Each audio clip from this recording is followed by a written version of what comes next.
दशरथ में फिर भी मोह है, राम में मोह नहीं है। दशरथ 7 बार राम का नाम लेकर प्राण छोड़ गए। मानस कहती है कि राम राम कह राम राम कह राम राम कह राम, भूप गयो सुरधाम। राजा भगवान के यहां चला गया। और इसके बाद भी दशरथ का लोभ बना रहा अपने बेटे को लेकर। जब रावण का वध कर लिया राम ने, तो आकाश में सब देवता आए, तो राम के पिता दशरथ भी आए। और मरने के बाद भी बेटे से प्रेम बना रहा। बताइए, राम ने देखा कि सब लोग मुझे प्रणाम कर रहे हैं, सब लोग मेरी प्रशंसा कर रहे हैं, ये जो मेरे पिता हैं ये कुछ ज्यादा भावुक हो रहे हैं, आंसू बह रहे हैं, कांप रहे हैं, बड़े खुश हैं, फूल फेंक रहे हैं। राम को लगा कि इनके अंदर मोह रह गया, मोक्ष नहीं मिलेगा। इसलिए कितनी अद्भुत पंक्ति गोस्वामी जी ने लिखी है, ऐसे बच्चे सबको दे ईश्वर, पिता दे ना दे, ऐसा बच्चा सबको दे। अपने पिता को बड़ी कड़ी आंखों से देखा राम ने। गोस्वामी जी लिखे, चितई पितई दीनई दृढ़ धर्मा। पिता को थोड़ी कठोर दृष्टि से देखकर कहा कि भाई अब दिवंगत हो गए हो, अब मैं क्या आपका पुत्र और क्या आप मेरे पिता, अब आप इन देवताओं के साथ निर्मुक्त होकर रहिए। जो बंधा रहे वो मानव, और जो मुक्त हो जाए वो देवता।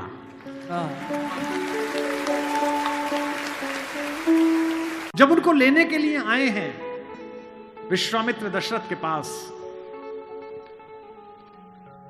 तो विश्वामित्र से दशरथ ने पूछा कि आप तो इतने तेजस्वी राजा ऋषि हैं, थोड़ा सा जल लेकर छिड़केंगे तो राक्षसों का नाश हो जाएगा, आप मेरे बेटे को क्यों ले जाना चाहते हैं?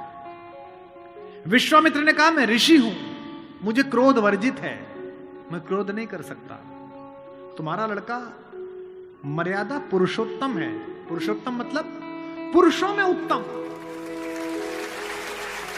देवताओं में उत्तम नहीं, पुरुषों में उत्तम। इसलिए मैं उसे ले जाता हूं ताकि वो जो मुझे कराना है वो कर सके। दशरथ में फिर भी मोह है, राम में मोह नहीं है। दशरथ 7 बार राम का नाम लेकर प्राण छोड़ गए। भाई आप ही ने तो वरदान लिया था, आप ही के आदेश पर लड़का बाहर गया है, खुद को कंसोल करो, खुद को कन्विंस करो, लेकिन नहीं। मानस कहती है कि राम राम कह राम राम कह राम राम कह राम, क्या हुआ उसके बाद? भूप गयो सुरधाम।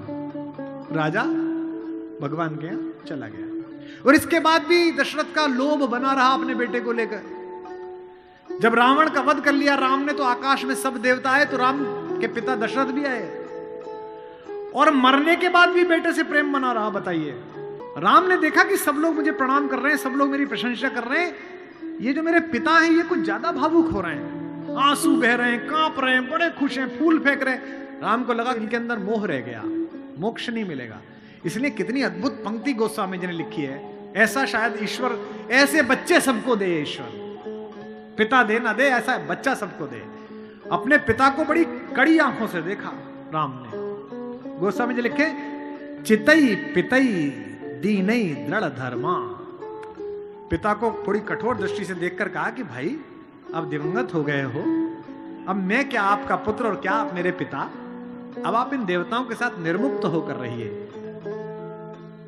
जो बंधा रहे वो मानव, और जो मुक्त हो जाए वो देवता।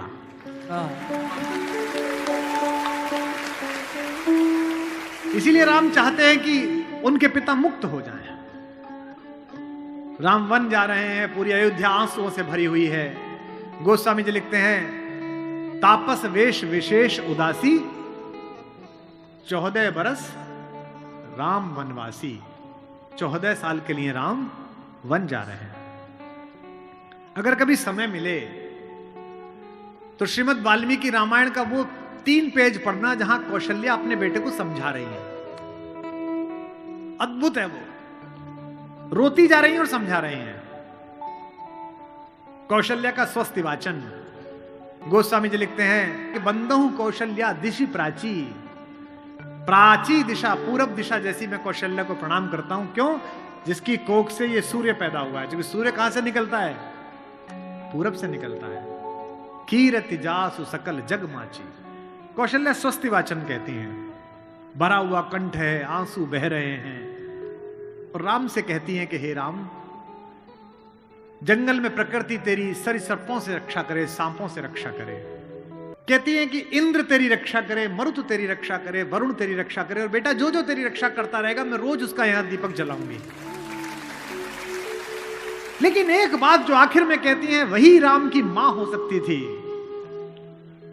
और बेटा तू ये मत पूछना जंगल में और जहान में, नगर में रास्ता कौन सा हो, तू जिसका प्रतीक है सत्य, उसी के रास्ते पर चलना। और फिर एक बात कहती हैं, और चिंता मत कर, जिस धर्म की तू रक्षा करता है वो धर्म तेरी रक्षा करेगा। धर्मो रक्षति रक्षितः, धर्म रक्षा करता। तो राम तुम उसी मार्ग पर चलो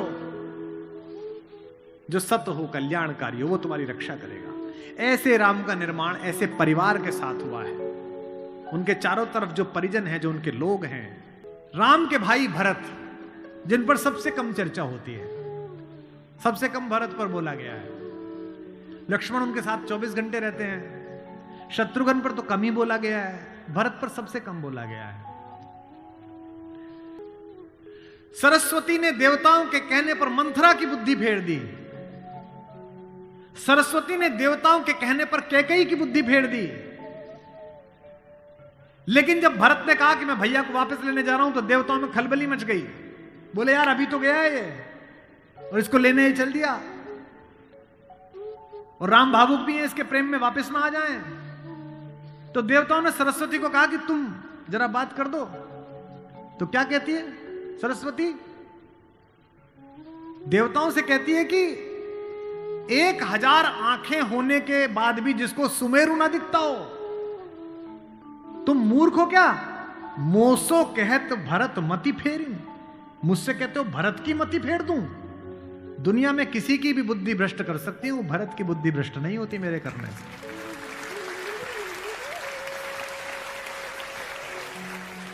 भरत जब भैया को ढूंढते हुए निकले तो पूरे खानदान को लेकर निकले।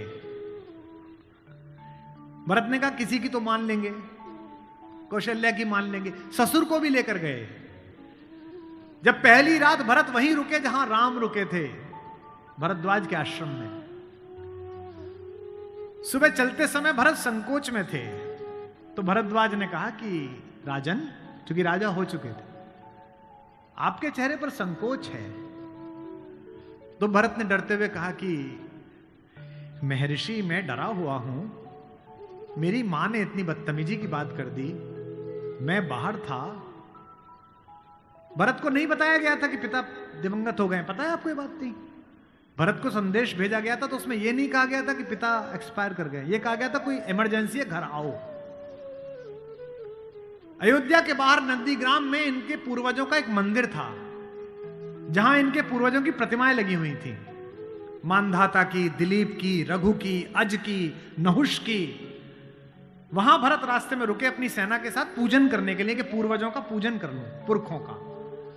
पुरोहित ने हाथ में थाली दी, तो पहले इसका पूजन प्रथु, जो सबसे पहले जिनके कारण ये पृथ्वी कहलाती है, इनके घर के, फिर मानधाता का, फिर राजा बलि का जिन्होंने अपना मांस दे दिया था, रंतिदेव का।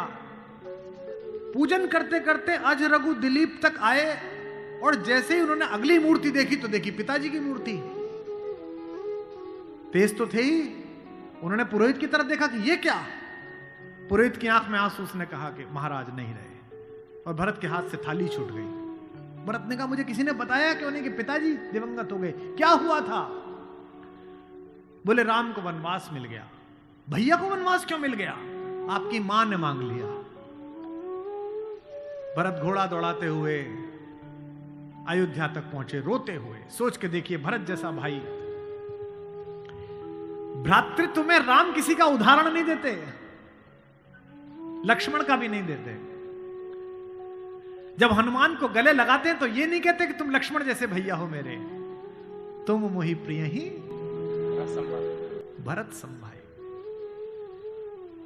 देना हुआ है जब कोई प्यारा उदाहरण, हमने दिया है सिर्फ तुम्हारा उदाहरण।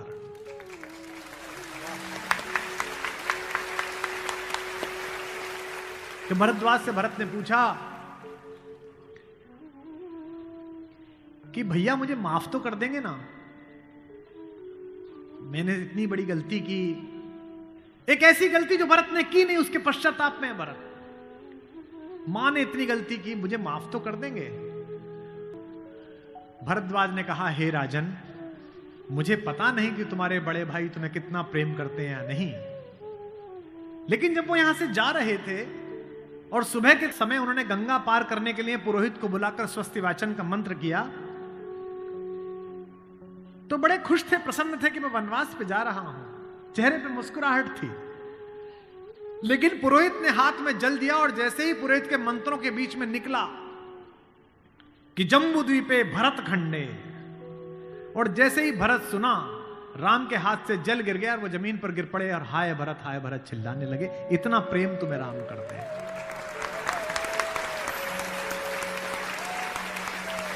राम करुणा से भरे हुए हैं, इसीलिए करुणा निधि है।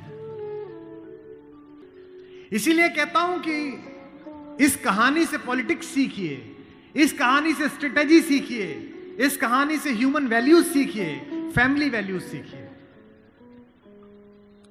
और जो राजनीति में लोग काम करते हैं, उनसे भी अनुरोध है कि सदा जनता की भावनाएं ही सत्य नहीं होती। इस देश का पहला लोकतंत्र का मानक गढ़ा राम ने, जिसने कहा कि जनता ही सदैव सत्य नहीं है, नीति सत्य है। मैं इसको सिद्ध करके बताऊंगा अब आपको। जब राम जंगल गए तो सब दुखी थे, सब परेशान थे, हर आदमी उन्हें लौटाना चाहता था। अगर राम उसी दिन लौट आते तो सब खुश हो जाते, लेकिन राम ने जनमत का सम्मान नहीं किया, नीति का सम्मान किया।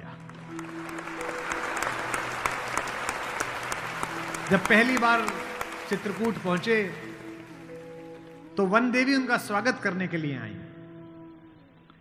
वन देवी ने पूछा कि आप मेरे यहां विश्राम करने आए हैं, मैं आपके लिए क्या कर सकती हूं। तो राम ने क्या मांगा होगा सोचो। राम ने कहा कि हे वन देवी, बाकी सब ठीक है, निभा लेंगे, पर्णकुटी बना लेंगे, फल फूल खा लेंगे, जिस रास्ते से मैं आया हूं उसके कांटे हटा देना। वन देवी ने कहा कि आप तो आ चुके, अब कांटे हटाऊं ना हटाऊं इससे क्या। राम ने जो उत्तर दिया वो आपकी आंख भिगोने के लिए काफी है। राम ने कहा कि मेरी तो कोई दिक्कत नहीं है, मेरे पैर में कांटे लग गए, पर मुझे ढूंढता ढूंढता मेरा भाई भरत इसी रास्ते से आएगा, उसको कांटे नहीं चुभने चाहिए, कांटे हटा दे।